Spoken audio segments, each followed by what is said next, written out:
Hello, friends. Thank you so much for joining me for another episode of Reading Michael Jackson. I'm your host, Lena, and I am so happy to be here with you again today to continue our reading of Moonwalk. It has been a crazy couple of weeks. So we've been maintaining the normal schedule with our weekly episodes, but there's been 2 bonus episodes over the last couple of weeks that have nearly killed me. The quick turnaround on the trailer bonus episode where I talk about my 10 key major takeaways from the trailer for Michael, the Michael Jackson biopic, as well as last weekend's Valentine's Day episode, which I think I mentioned this during that episode, but I do not know how long it will be available. I used a lot of music in it, so it is definitely possible that it will get taken down with some copyright issues.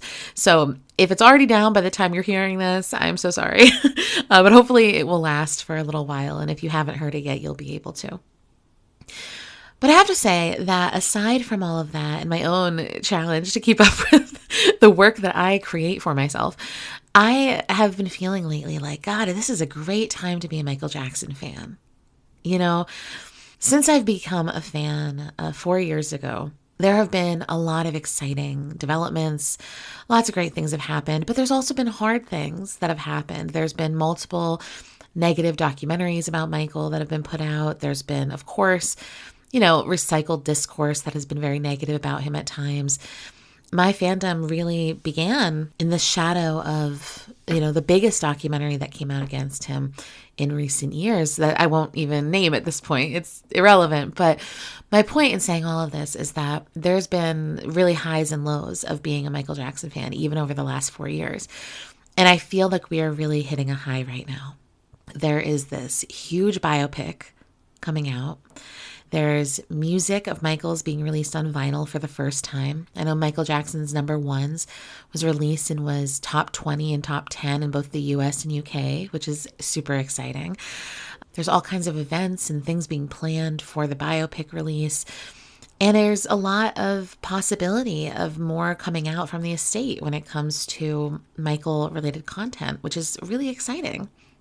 At the same time, we're really seeing a huge influx of really positive stories about Michael on social media, where there's some major, accounts and influencers and groups and things that are making statements about Michael Jackson, but mostly just this ongoing discourse about Michael's innocence becoming more mainstream and not as much of a, oh, those are just fans who love his music who can't accept the truth. No, we're seeing a really different turn in terms of people talking about it. I've actually had people who I barely know, who know I'm a Michael person, because they're on friends with me on Facebook or whatever, reach out to me and say like, hey, did you see this? Because they're starting to see it. These conversations about Michael's innocence are leaking into the mainstream, far outside of just the fans talking to each other. And that's really wonderful to see. The world right now is a really kind of dark and scary place.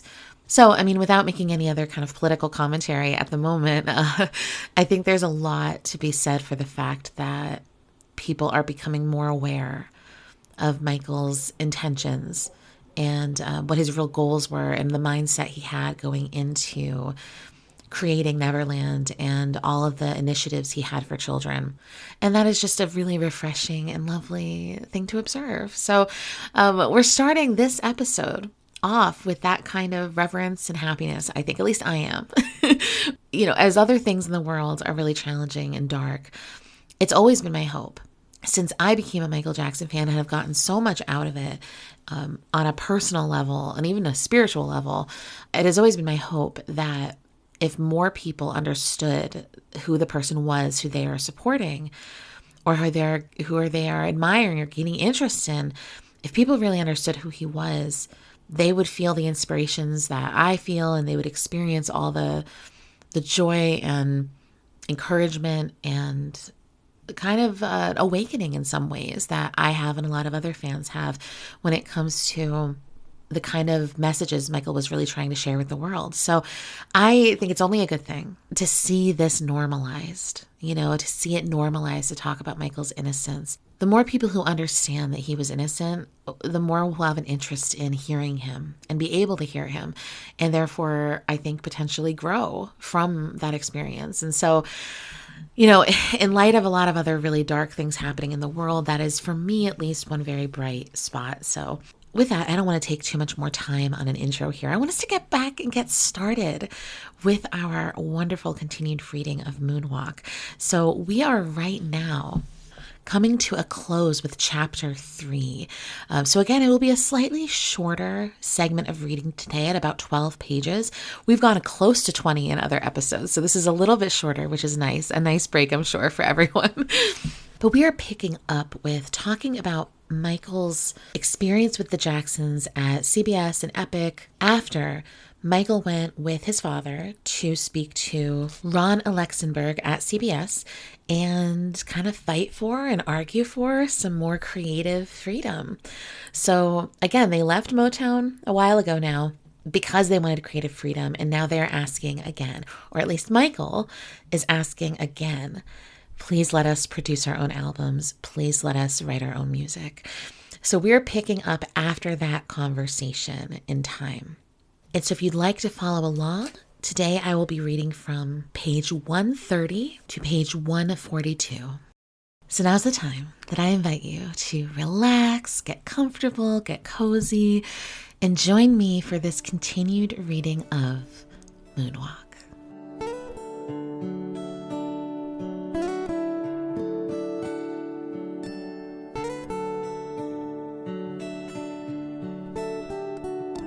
When that meeting took place at CBS headquarters in New York, I was only 19 years old. I was carrying a heavy burden for 19. My family was relying on me more and more as far as business and creative decisions were concerned, and I was so worried about trying to do the right thing for them. But I also had an opportunity to do something I'd wanted to do all my life: act in a film. Ironically, the old Motown connection was paying a little dividend. Motown had bought the rights to film the Broadway show known as The Wiz, even as we were leaving the company. The Wiz was an updated Black-oriented version of the great movie The Wizard of Oz, which I had always loved. I remember that when I was a kid, The Wizard of Oz was shown on television once a year and always on a Sunday night. Kids today can't imagine what a big event that was for all of us because they've grown up with video cassettes and the expanded viewing that cable provides. I had seen the Broadway show too, which was certainly no letdown. I swear I saw it 6 or 7 times. I later became very friendly with the star of the show, Stephanie Mills, the Broadway Dorothy. I told her then, and I've always believed since, that it was a tragedy that her performance in the play could not have been preserved on film. I cried time after time. As much as I like the Broadway stage, I don't think I'd want to play on it myself. When you give a performance, whether on record or on film, you want to be able to judge what you've done, to measure yourself and try to improve. You can't do that on an untaped or unrecorded performance. It makes me sad to think of all the great actors who have played roles we would give anything to see, but they're lost to us because they couldn't be or simply weren't recorded. If I had been tempted to go on stage, it would probably have been to work with Stephanie, although her performances were so moving that I might have cried right there in front of the audience. Motown bought The Wiz for one reason, and as far as I was concerned, it was the best reason possible: Diana Ross. Diana was close to Berry Gordy and her loyalties to him and to Motown, but she did not forget us just because our records now had a different label on them. We had been in touch throughout the changes, and she had even met up with us in Las Vegas, where she gave us tips during our run there. Diana was going to play Dorothy, and since it was the only part that was definitely cast, she encouraged me to audition. She also assured me that Motown would not keep me from getting a part just to spite me or my family. She would make sure of that if she had to. She didn't. It was Berry Gordy who said he'd hoped I would audition for The Wiz. I was very fortunate he felt that way because I was bitten by the acting bug during the experience. I said to myself, this is what I'm interested in doing when I have a chance. This is it. When you make a film, You're capturing something elusive, and you're stopping time. The people, their performances, the story become a thing that could be shared by people all over the world for generations and generations. Imagine never seeing Captains Courageous or To Kill a Mockingbird. Making movies is exciting work. It's such a team effort, and it's also a lot of fun. Someday soon, I plan to devote a lot of time to making films. I auditioned for the part of the Scarecrow because I thought his character best fit my style. I was too bouncy for the Tin Man and too light for the Lion, so I had a definite goal, and I tried to put a lot of thought into my reading and dancing for the part. When I got the call back from the director, Sidney Lumet, I felt so proud, but also a little scared. The process of making a film was new to me, and I was going to have to let go of my responsibilities to my family and my music for months. I had visited New York, where we were shooting, to get the feel for Harlem that the Wiz's story called for, but I had never lived there. I was surprised by how quickly I got used to the lifestyle. I enjoyed meeting a whole group of people I'd always heard about on the other coast, but never laid my eyes on. Making The Wiz was an education for me on so many levels. As a recording artist, I already felt like an old pro, but the film world was completely new to me. I watched as closely as I could, and I learned a lot. During this period in my life, I was searching, both consciously and unconsciously. I was feeling some stress and anxiety about what I wanted to do with my life now that I was an adult. I was analyzing my options and preparing to make decisions that could have had a lot of repercussions. Being on the set of The Wiz was like being in a big school. My complexion was still a mess during the filming of the movie, so I found myself really enjoying the makeup. It was an amazing makeup job. Mine took 5 hours to do, 6 days a week. We didn't shoot on Sundays. We finally got it down to 4 hours flat after doing it long enough. The other people who were being made up were amazed that I didn't mind sitting there having this done for such long periods of time. They hated it, but I enjoyed having this stuff put on my face. When I was transformed into the Scarecrow, it was the most wonderful thing in the world. I got to be somebody else and escape through my character. Kids would come visit the set, and I'd have such fun playing with them and responding to them as the Scarecrow. I'd always pictured myself doing something very elegant in the movies, but it was my experience with the makeup and costume and prop people in New York that made me realize another aspect of how wonderful filmmaking could be. I had always loved the Charlie Chaplin movies, and no one ever saw him doing anything overtly elegant in the silent movie days. I wanted something of the quality of his characters in my Scarecrow. I loved everything about the costume, from the coil legs to the tomato nose to the fright wig. I even kept the orange and white sweater that came with it and used it in a picture session years later.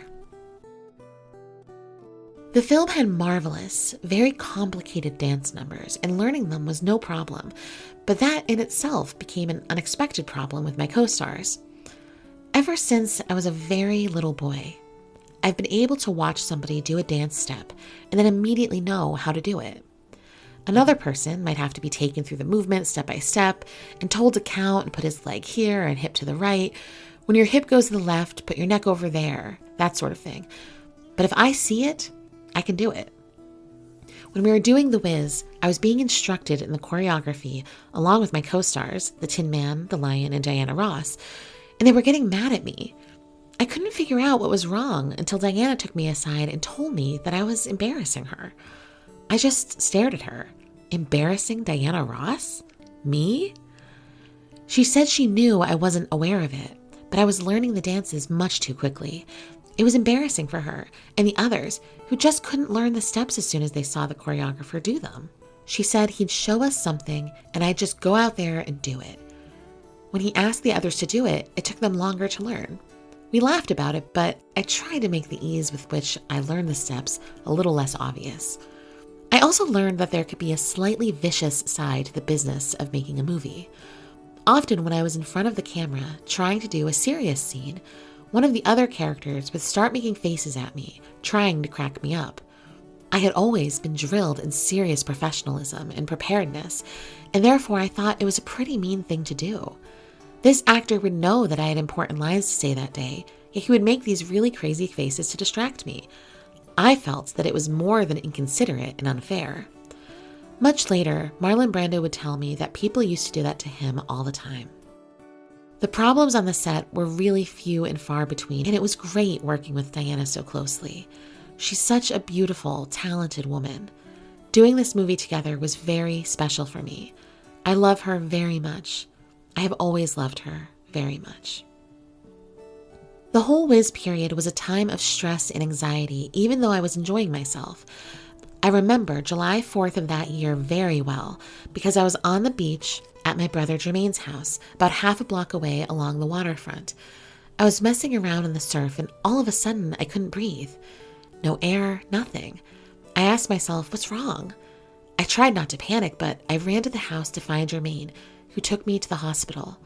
It was wild. A blood vessel had burst in my lung. It has never reoccurred, although I used to feel little pinches and jerks in there that were probably my imagination. I later learned that this condition was related to pleurisy. It was suggested by my doctor that I try to take things a little slower, but my schedule would not permit it. Hard work continued to be the name of the game. As much as I liked The Old Wizard of Oz, this new script, which differed from the Broadway production in scope rather than spirit, asked more questions than the original movie and answered them too. The atmosphere of the old movie was that of a magic kingdom, sort of fairy tale. Our movie, on the other hand, had sets based on realities that kids could identify with, like schoolyards, subway stations, and the real neighborhood that our Dorothy came from. I still enjoy seeing The Wiz and reliving the experience. I am especially fond of the scene where Diana asks, "What am I afraid of? Don't know what I'm made of." Because I've felt that way many times, even during the good moments of my life. She sings about overcoming fear and walking straight and tall. She knows and the audience knows that no threat of danger can hold her back. My character had plenty to say and to learn. I was propped up on my pole with a bunch of crows laughing at me while I sang, "You Can't Win." The song was about humiliation and helplessness, something that so many people have felt at one time or another, and the feeling that there are people out there who don't actively hold you back as much as they work quietly on your insecurities so that you hold yourself back.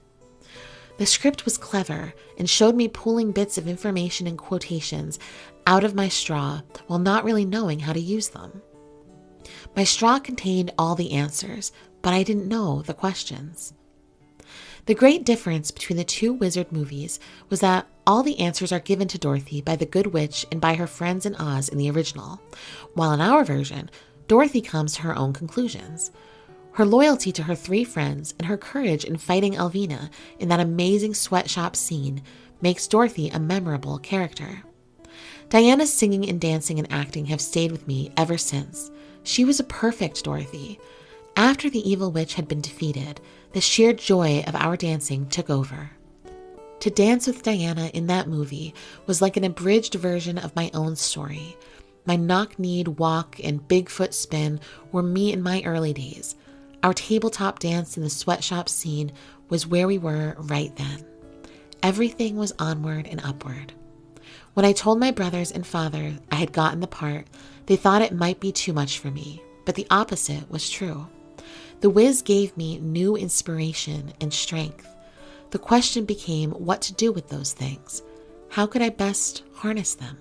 As I was asking myself what I wanted to do next, another man and I were traveling parallel paths that would converge on the set of The Wiz. We were in Brooklyn rehearsing one day, and we were reading our parts out loud to one another. I had thought that learning lines would be the most difficult thing I'd ever do, but I was pleasantly surprised. Everyone had been kind, assuring me that it was much easier than I thought, and it was. We were doing the crow scene that day.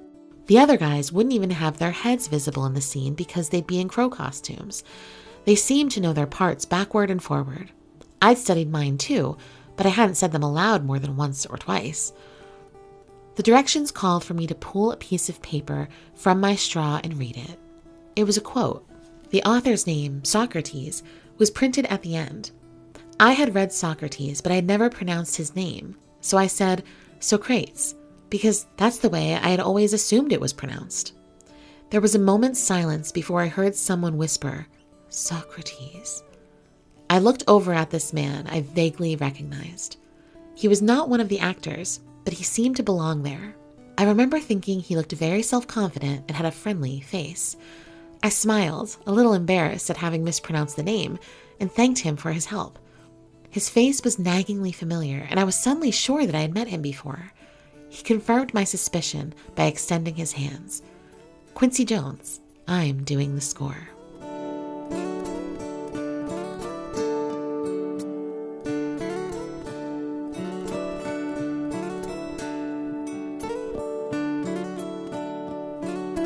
Okay, so we are going to leave it there to close out chapter 3. That was a really long chapter, wasn't it? But it was a great chapter. This chapter as a whole had some really serious movement forward for us. And I love that we ended here almost exclusively talking about The Wiz. The Wiz is such an exciting and important piece of Michael's life, both on a personal level, professional level, and honestly, legacy level. The Wiz is, of course, I think very, very well known, but I also think this is one of the pieces of Michael's artistic legacy that is also primarily embraced and maintained in the Black community. And so while it is super well known across, the world, I think, especially when it comes to Michael Jackson fans, I believe this kind of exists in the heart of the Black community also. So it's one of those really important cultural moments that continues to root Michael there, along with, of course, his entire career. This one, though, feels kind of special to me.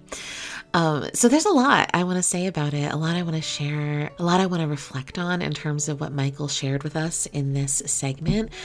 I know that I've talked a little bit about this in the past, but I remember my very first time seeing The Wiz was when I was in 5th grade. And so in the US system, you're about 10 years old when you're in 5th grade. And I was at a new school and new music teacher. And the teacher had played The Wiz for us in music class. And to be honest, as I've reflected on this over the last couple of years, part of me wonders did we only watch part of it? Did we watch all of it? I don't know. I specifically remembered, though, the scenes with Michael, specifically him singing You Can't Win and singing with Diana Ross, Ease on Down the Road. I'm not as confident that I saw the other parts of the film, like the whole length of it when I was young. I've assumed that I did, but I'm not completely sure. All I know is that I remember when our teacher was introducing it to us, and I was really excited by the idea of a reimagining of The Wizard of Oz. And I just remember absolutely falling in love with Michael in this role. His charisma in The Wiz is just outstanding. You can't watch him without a massive smile on your face. He's adorable, he's charming, he's super talented. I personally feel, even when I was a child, I felt he really steals every scene he is in. And the reviews at the time absolutely seemed to say that about Michael. I mean, this film, as many people know, was not very successful in the box office. It has more of a cultural following and has become over time a really big kind of part of cultural history and very important and beloved. But at the time was not a huge box office success, and a lot of people deemed it as a bit of a failure. But even despite that, Michael always had really rave reviews in it. So this also kicked off this idea of Michael, even in the eyes of the public, possibly being an actor in the future. So this is a super important film for him.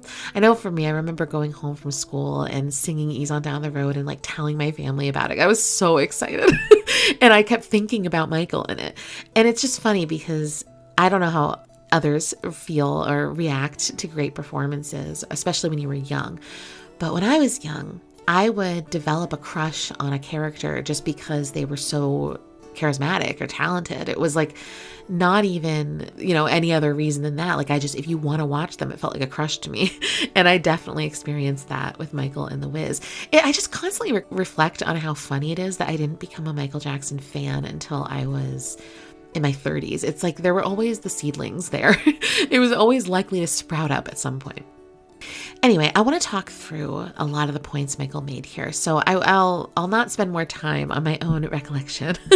But Michael starts this section with talking about the pressure he felt at only 19 years old to be responsible for so many of the decisions, both creatively and musically and business-wise with his family. This is something that I know we've talked about this a little on this podcast because Michael himself was the one who at 16 years old went to Motown to break the contract. Michael himself was the one who went to CBS and talked to Ronald Luxembourg and vouched for them to have more freedom. And like he says here, he was only 19. In the trailer for the Michael Jackson biopic, there is an indication of this. There's a scene where it shows Michael, played by Jafar Jackson, talking about how much he loves his family, but he wants to move on and do his own thing. This is part of that. You know, Michael wanting to break out into being a solo artist was not only about, you know, his musical drive and the things he wanted to create musically, but it was about things like this. I sometimes look at these stories and I think how lonely that must have felt for Michael when, and again, this is nothing against his family. I'm not trying to be unfair about anything I'm saying here, but let's just listen to what Michael's telling us. Michael seemed to be the only one with a real vision. He had a vision for the kind of artist he wanted to be, the kind of music he wanted to make, the kind of celebrity he wanted to be, the decisions he thought they should make. And I get the sense that his family mostly followed his lead because I do think in life, there are people who are leaders and there are people who are more followers. And that doesn't mean that you're always that one thing. A person who's a leader in one situation, maybe a follower in another. It's not like you're always that way. I think we all on some level dip in and out of being leaders and followers depending on our social circumstances. So it is not to say that Michael's brothers or certainly his father were not leaders in their own right. But when it came to the identity of the group and the vision of the group, it's very obvious Michael was the leader. And in fact, I actually saw a little clip the other day I haven't seen in quite a while. It was an interview with Jackie Jackson, Michael's oldest brother. And they were asking, it seems like Michael's always kind of been the lead. I want to say this was 1980. So it was like during the post Off the Wall, I think during the Triumph tour. And Jackie's like, yeah, I mean, Michael's always been the one out front. He's always been the leader. He's always kind of guided us. And so I don't think what I'm saying is inaccurate. But imagine for Michael, I mean, he said he perceived this as a kind of burden where it was stressful. He wanted to make the right decision. Making decisions at any age, I think, is hard. But when you're only 19, you're only 16, you know, you're a kid, basically, figuring out what you want, having to make decisions that affect a lot of people, that's a very big task. And especially as he says in this chapter, he was becoming an adult and only at this point beginning to really figure out, like, what did he want to do with his life?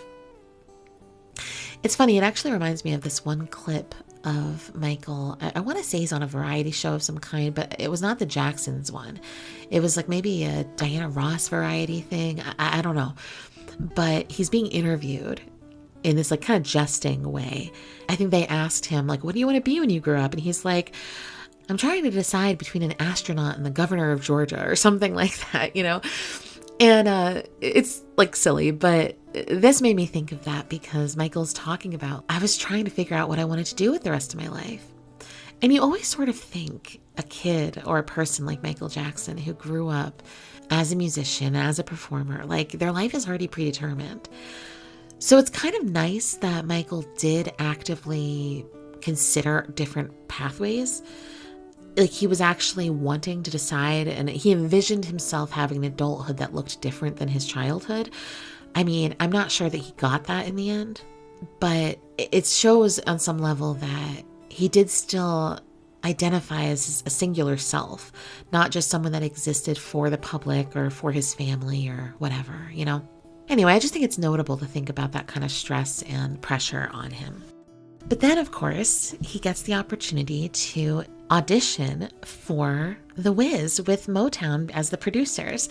And I love this. God, I would give anything for a copy or a video of Michael's audition to leak. I mean, we've seen footage of their Motown audition. I hope someday, maybe there'll be like a 50th anniversary documentary, or I don't know. That would be so cool. I would love to see something about The Wiz come out where we can learn more about it and we get to see Michael's audition tape. I just want to see so bad what that would have looked like.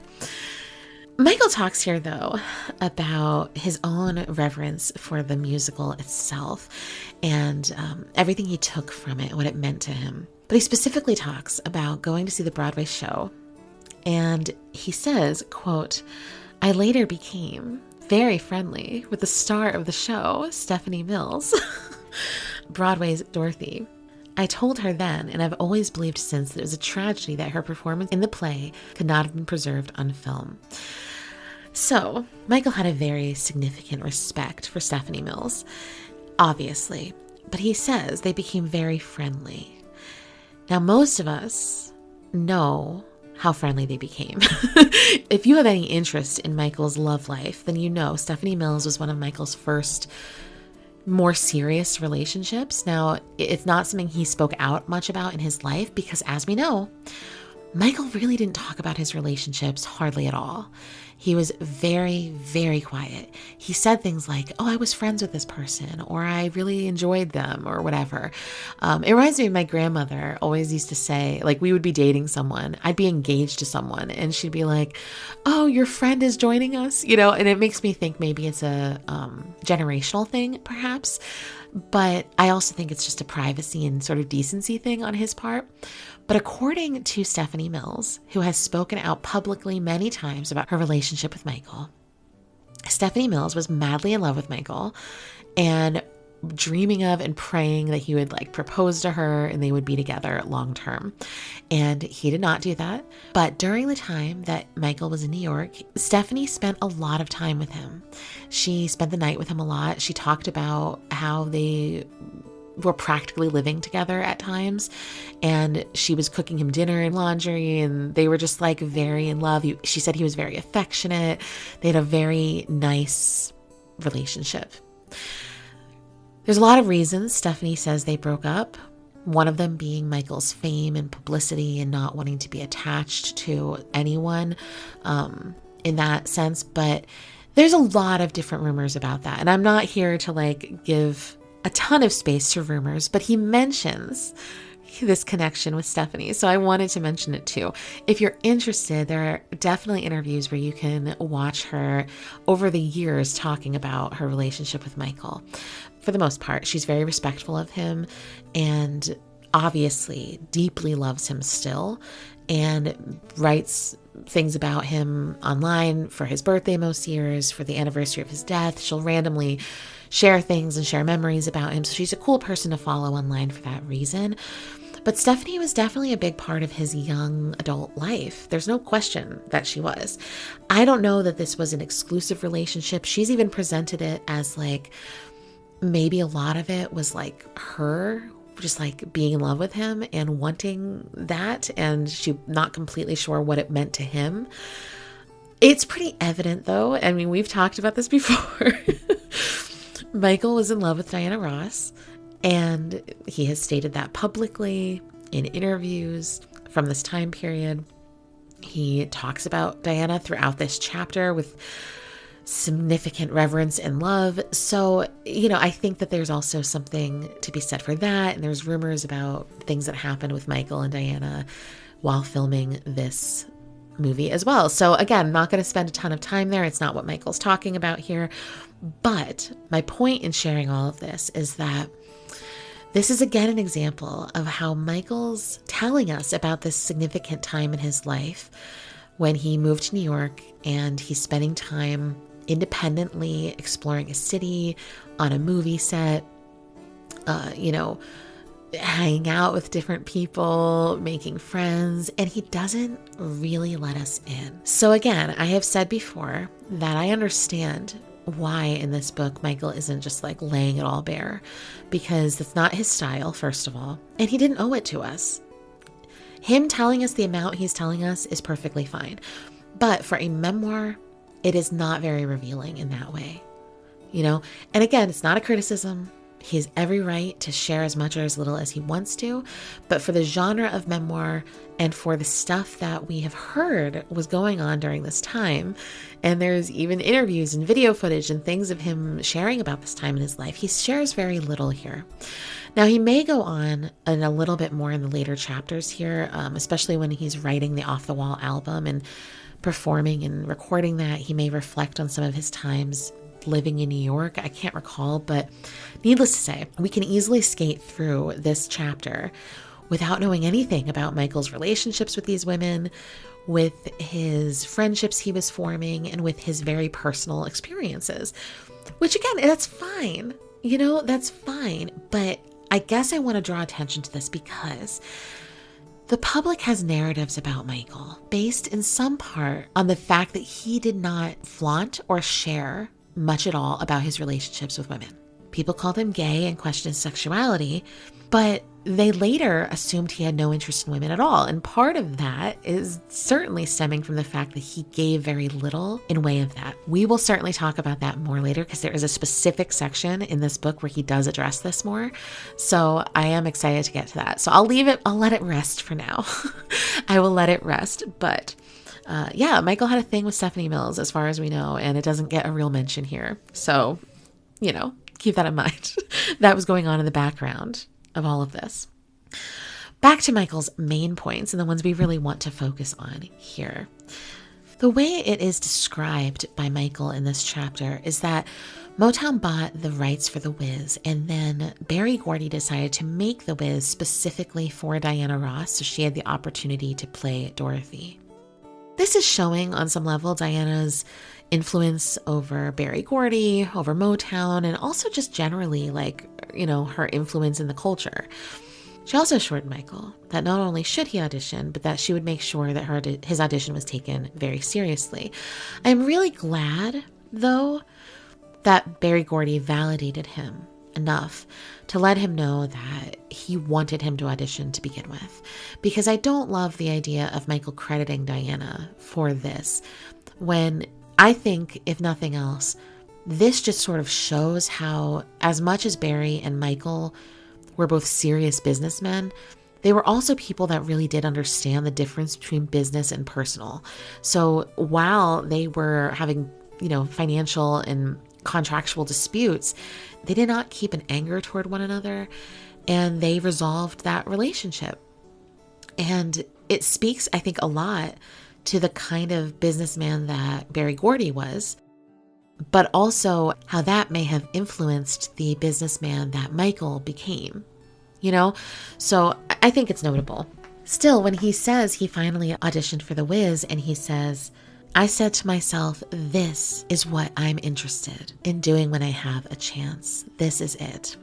It kind of blows my mind because it's like, how can a person have so many extraordinary talents and pathways to consider? You know, most people are lucky to find one.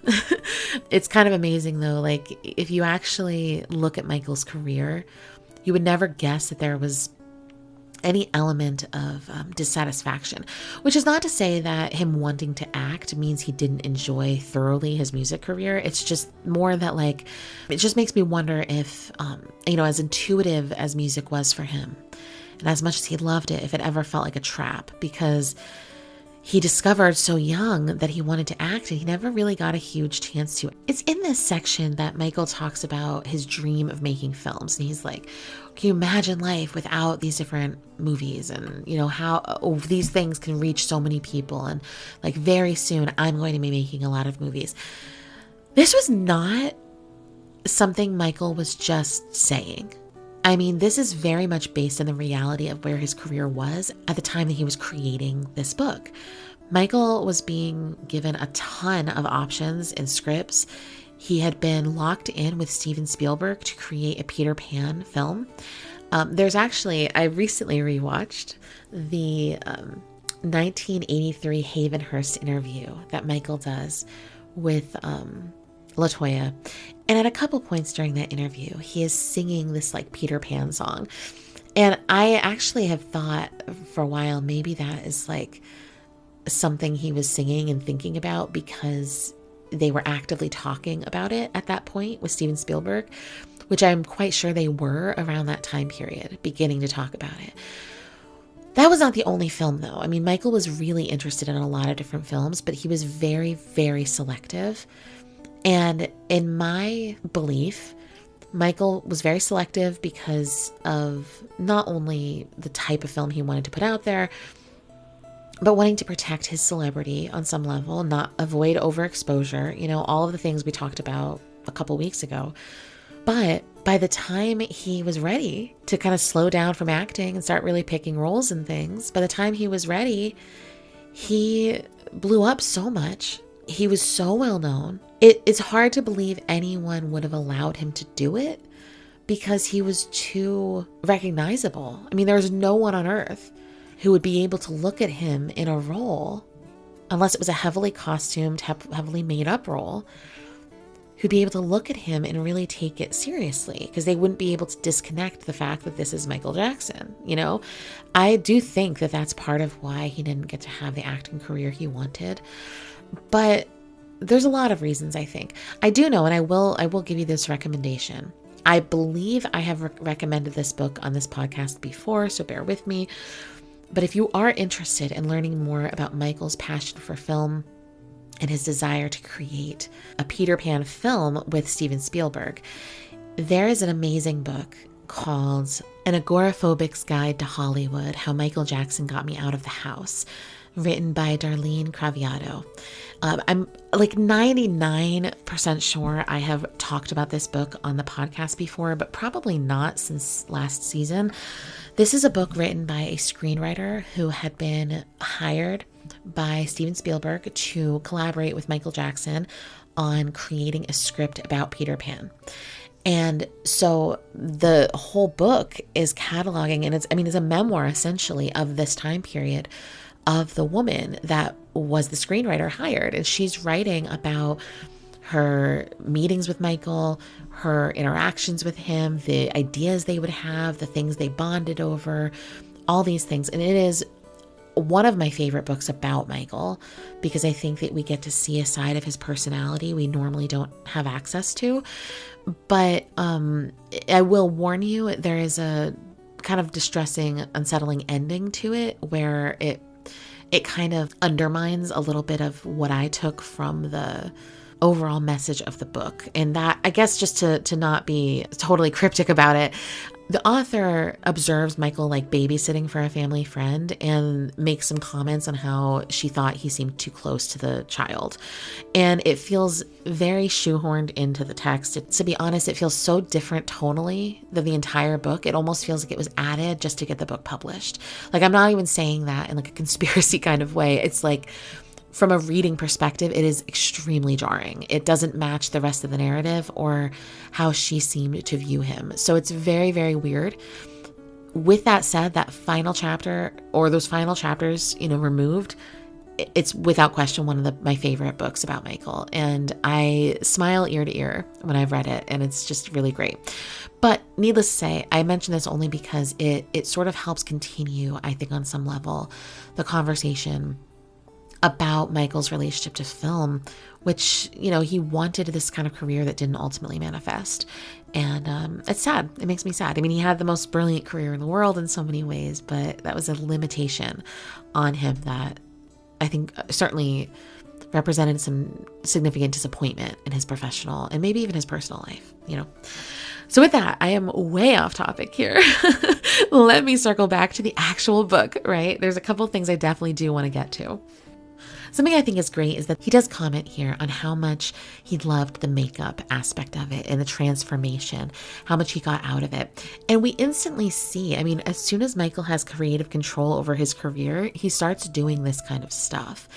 Thriller is the most obvious first example, but he starts to create short films. He starts to play with the costuming and disguises and things like that. So I feel like this kind of commentary is not only just like an honest revelation on the part of Michael's in terms of something he really enjoyed, but it definitely gives us insight into his future career and some of the decisions that he made personally, even when he would go out in costume and things like that. Like, he loved the opportunity to be someone else. I think there's something obviously kind of sad about it, but ultimately relatable. I mean, most of us would love the opportunity to go out into the world and just not be seen sometimes as ourselves. We'd still like to participate in the world. We'd love to try on someone else. I'm sure we've all looked at someone we know and thought how cool it would be to just step into the role of them.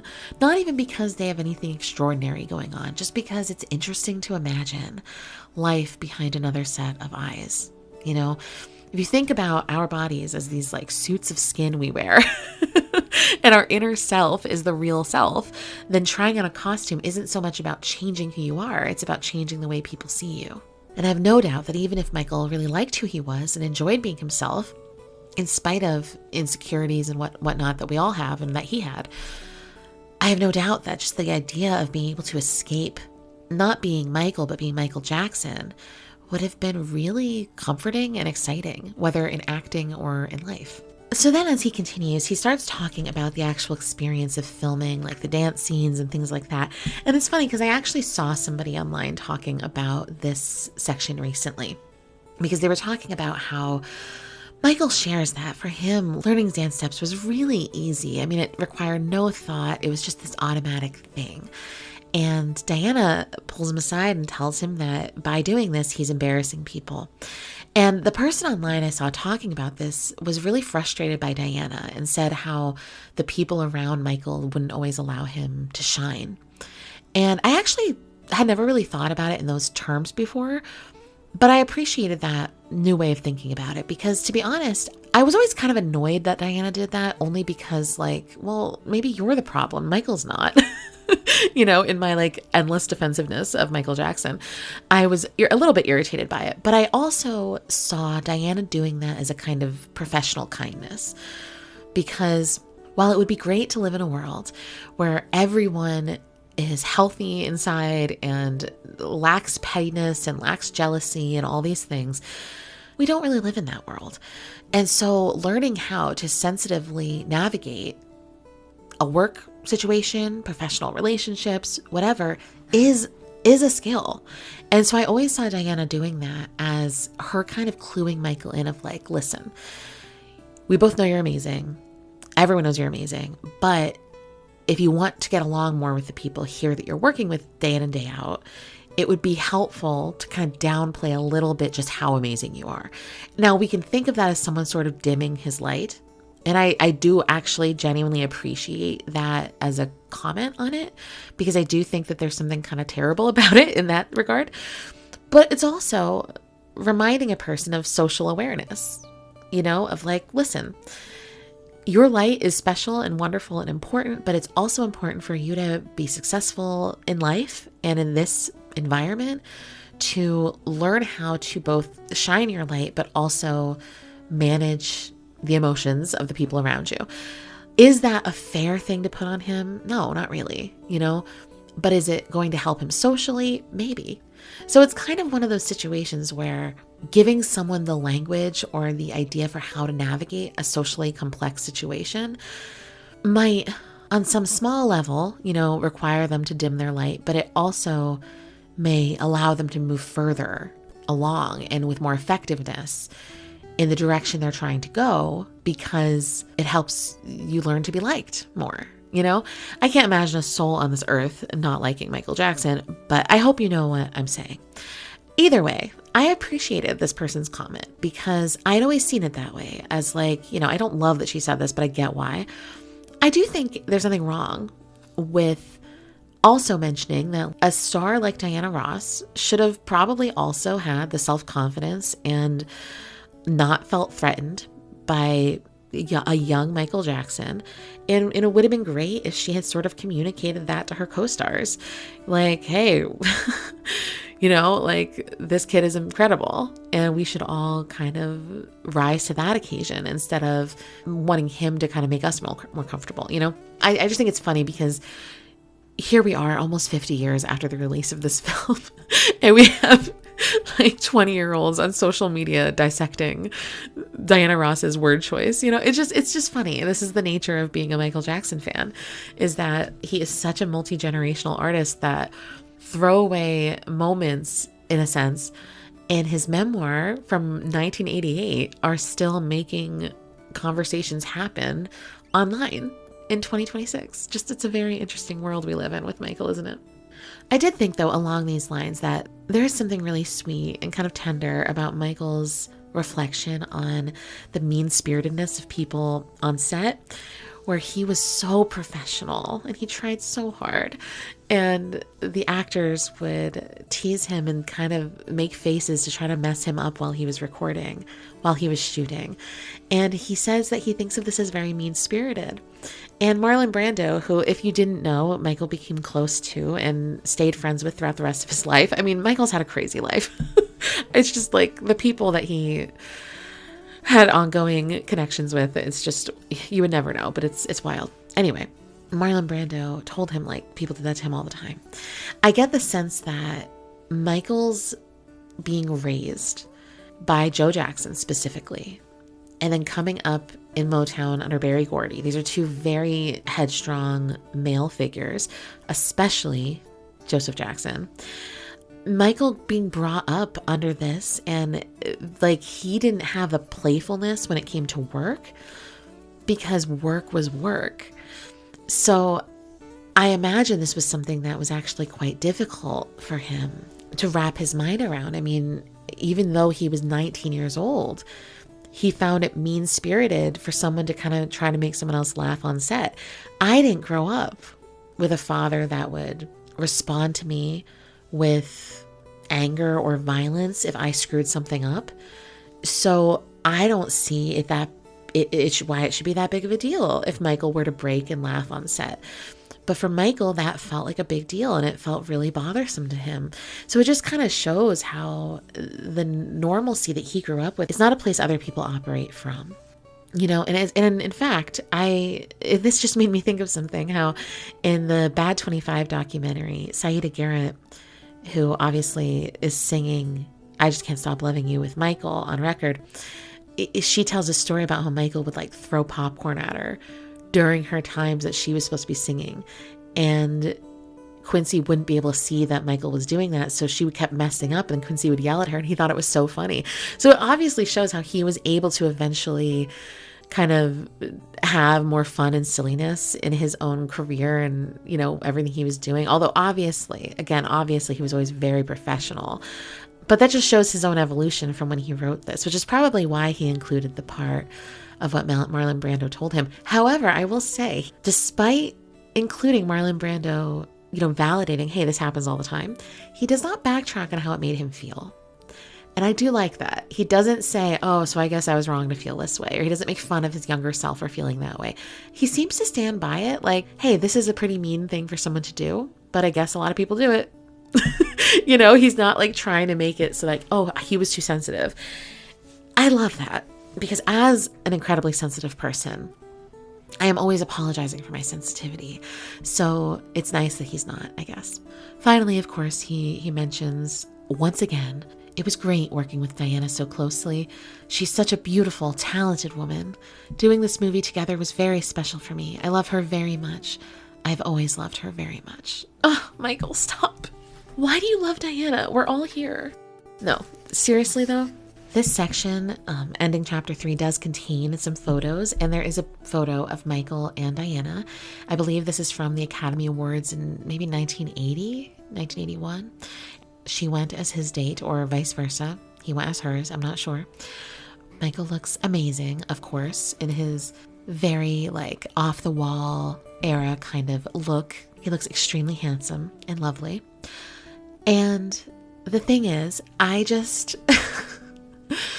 Michael was in love with this woman. He was in love with this woman. And I know we're going to talk about it again later in another episode, because I know something else is coming that I will not be able to hold back any longer. So let's just continue building up until there when I say more. But Michael was in love with Diana, and he was a very young man. He was a very young man, and Diana was not young. So, and Diana not being young is actually part of why The Wiz was not as successful.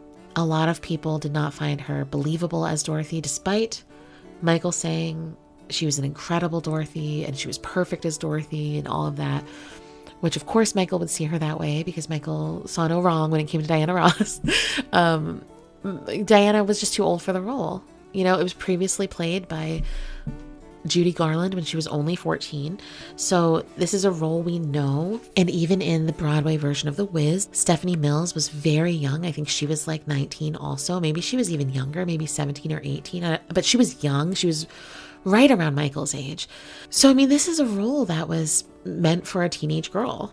And Diana Ross was in her mid-30s when she played Dorothy. So it was kind of a strange casting, despite Michael saying that. No disrespect, of course, to Michael and his perspective on it.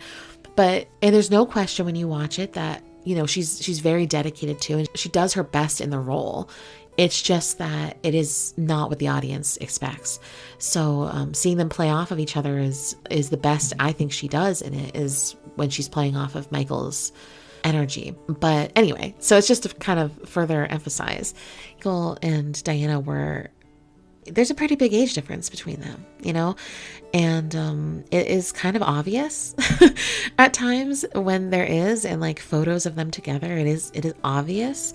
So whatever the circumstances were of their relationship, we'll save that for another episode. We'll talk about it more for sure. There's only a few more comments I really want to make. So Michael talks about, and like this random paragraph kind of shares this terrifying experience he had where a blood vessel burst in his lung, and it was related to pleurisy. And as we know, or as most of us know, Michael was diagnosed with lupus in the 80s, we believe. And this was not public knowledge until after Michael passed away. So Michael suffered significant physical challenges and medical challenges throughout his life. And there's multiple here with lungs, including this incident here. So it sounds not only terrifying for him, but a part of me wonders if Michael's inclusion of this was sort of to hint to the audience or to the reader that there's always more to what you see. There's always more to a story than what you know. As people, I think we generally make a lot of assumptions and judgments about other people without really knowing what they're dealing with. And like we kind of assume everyone is operating from this blank space of pleasantness, or their life being sort of pleasant, and they're not. I mean, there's all kinds of things going on with different people. And of course, when this book came out, Michael was really under fire for his complexion being lighter than the public was used to seeing, for some other cosmetic surgeries he had had. He was really being attacked, and he had never come out and shared at this point that he had vitiligo or anything. So I do wonder, did he include this as sort of a nod to that? And I don't want it to sound like I'm just overthinking him mentioning this thing that happened in his life, but he doesn't say a lot about it. I mean, it's literally a paragraph. It's not really given great context into the larger narrative that he's sharing here. So it makes me think, okay, well, why are you including this? Aside from the fact that that's something that happened to you chronologically, it's also not something he spends a lot of time developing. So the inclusion of it, I just wonder, is this to sort of set the tone in some way for the reader to be like, hey, you know, he has maybe some health challenges we don't know about.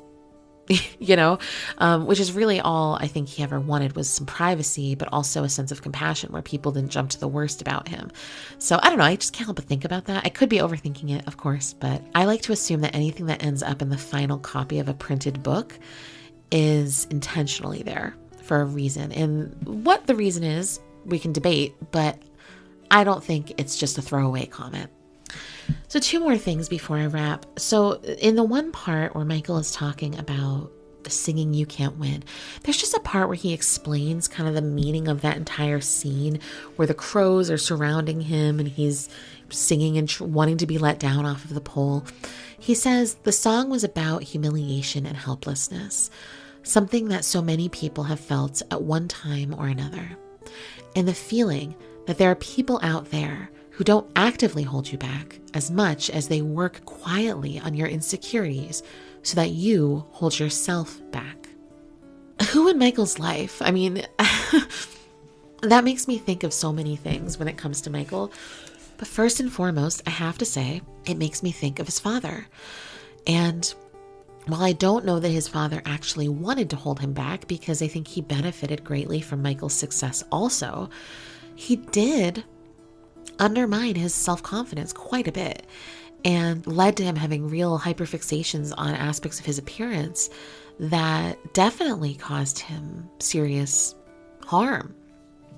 But you can say the same thing about even how the media treated him. Like, what in the world did people get out of calling him a freak and these horrible names about the way he looked or about, his personality or things like, what were they trying to achieve? And I've always heard people refer to it this way, but like when you're on the top of the world, like America loves an underdog, right? But as soon as someone's on top, they want to tear them down. That is kind of what I think happens with Michael. It's like, it's one thing when he's like this scrappy, young, handsome Black musician that we all fell in love with when he was a kid, and he's trying to break out as an adult artist, and he's fighting against MTV not letting Black artists on and things like that, But then it's another when he becomes the biggest star in the world. Where else does he have to go? He can't go up any further. He can't get bigger.